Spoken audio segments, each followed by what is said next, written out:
Good morning everyone, menjumpai Anda dari kota Brisbane, Australia. Saya Pastor Hani Yasaputra.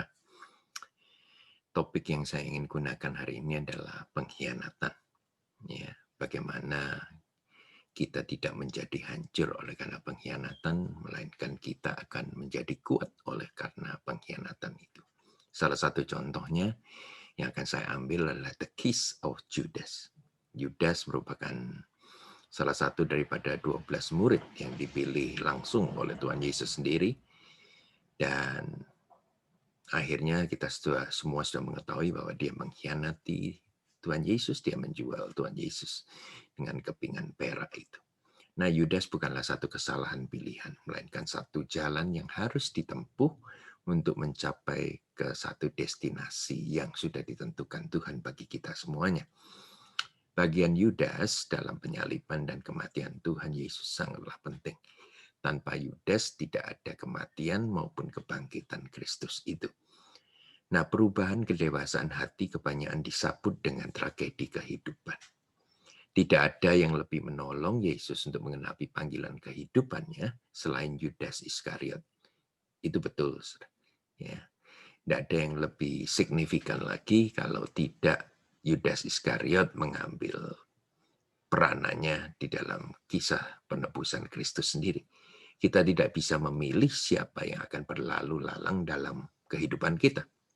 Siapa yang keluar masuk dalam kehidupan kita. Tetapi Tuhan sendirilah yang memilihkan mereka buat kita semuanya. Nah, Yudas Iskariot sendiri asal mulanya tidaklah menjadi Yudas yang mengambil 30 keping perak. Tetapi Yudas yang cukup setia, ya, melayani dan keadaannya oke-oke saja lah. Mungkin hanya satu hal, yaitu dia agak mata duitan, dia agak cinta uang. Nah, semua dari kita terkejut apabila sahabat kita menjadi Yudas bagi kehidupan kita. Tetapi tidak dengan Yesus. Dia sudah tahu dari mulanya dan tetap memperlakukan Yudas sama dengan murid-murid lainnya. Nah, alangkah nyamannya ya, apabila semua kerabat kita, ya, kerabat dekat kita, seperti Yohanes, murid yang dikasihi oleh Tuhan Yesus ataupun murid yang mengasihi Tuhan Yesus, atau Petrus lah setidaknya, ya, murid yang selalu mengambil inisiatif untuk membantu pelayanan Yesus. Dan akhirnya dialah, Petrus lah yang diangkat menjadi ketua dari rombongan murid-murid ini. Petrus membela Yesus, berani berhadapan dengan musuh yang hendak menangkap Yesus. Alangkah indahnya apabila semuanya ini seperti Yohanes dan Petrus ini. Yudas adalah murid Yesus, dalam kurung selama hati masih punya kepentingan atas Yesus.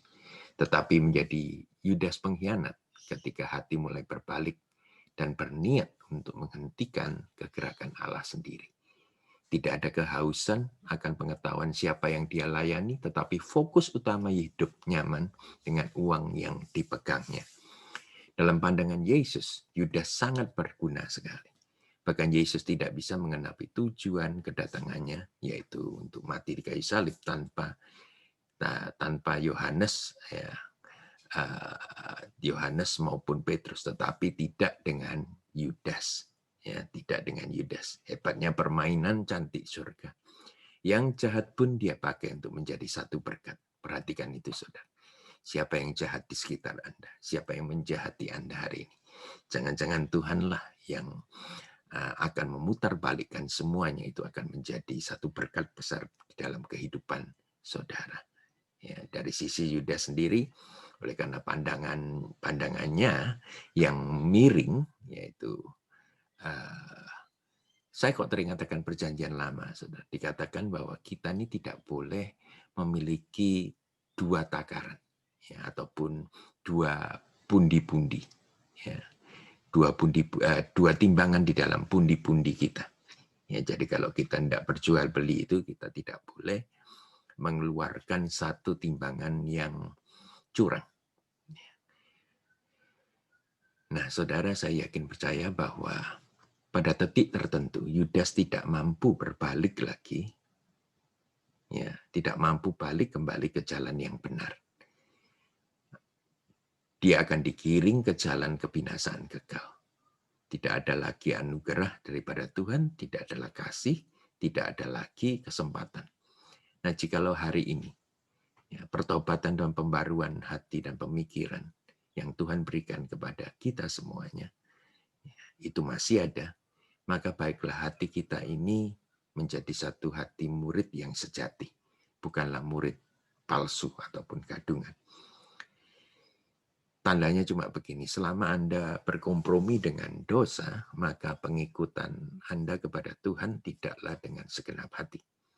Oleh karena itu Tuhan masih memberikan kesempatan di tahun baru yang kita akan masuk ke 2021 ini untuk Anda dan saya untuk tetap mengikuti dan mendengarkan suara Tuhan.